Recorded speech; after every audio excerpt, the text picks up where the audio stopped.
Assalamualaikum warahmatullahi wabarakatuh. Perkenalkan, nama saya Faizal Mahfuz dari kelas 11B. Di sini saya akan menyampaikan beberapa materi yang berkenaan tentang gerakan pembaharuan Islam.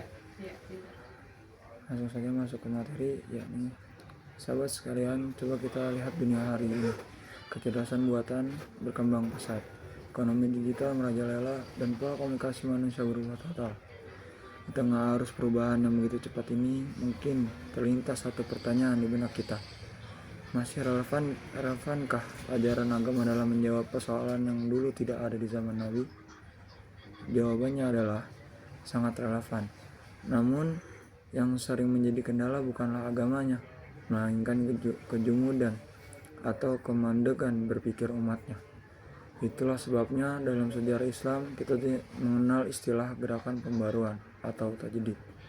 Hari ini kita akan bedah mengapa pembaruan adalah kunci agar Islam tetap menjadi panduan hidup yang segar dan solutif. Pertama, kita harus paham bahwa pembaruan dalam Islam bukan berarti membuat agama baru.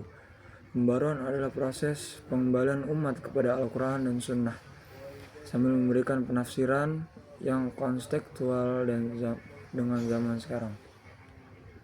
Rasulullah SAW telah memberikan jaminan bahwa akan selalu ada pemikiran yang menjaga kesegaran ajaran ini.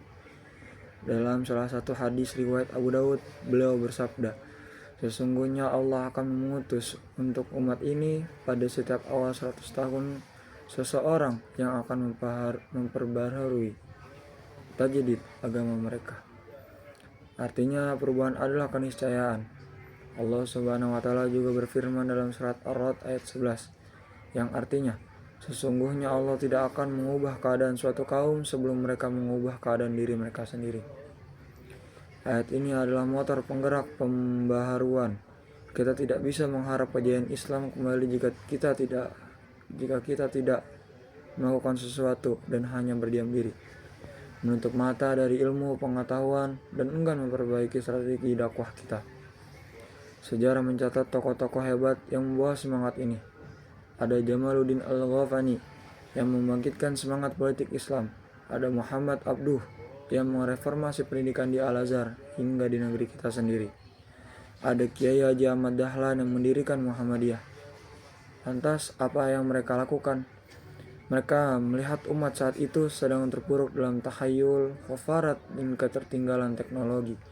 Maka tidak hanya ceramah di masjid, tapi mereka membangun sekolah, rumah sakit, dan panti asuhan.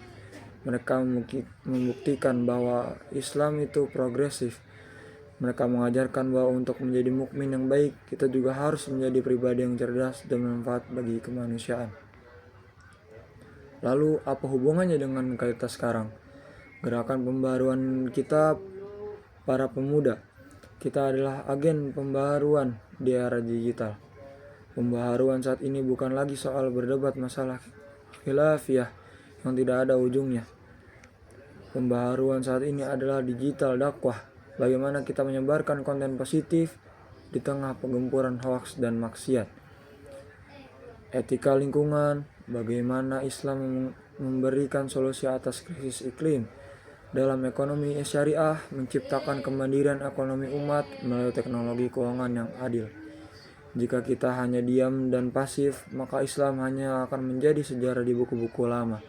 Tapi jika kita bergerak, Islam akan menjadi solusi yang nyata bagi dunia. Sebagai penutup, mari kita tanamkan dalam diri kita masing-masing menjadi muslim yang taat bukan berarti menjadi kaku.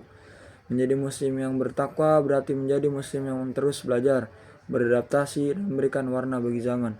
Jangan takut pada perubahan, tapi takutlah jika iman dan ilmu kita tidak berkembang seiring berjalannya waktu. Mari kita jadikan diri kita sebagai bagian dari pembaruan tersebut.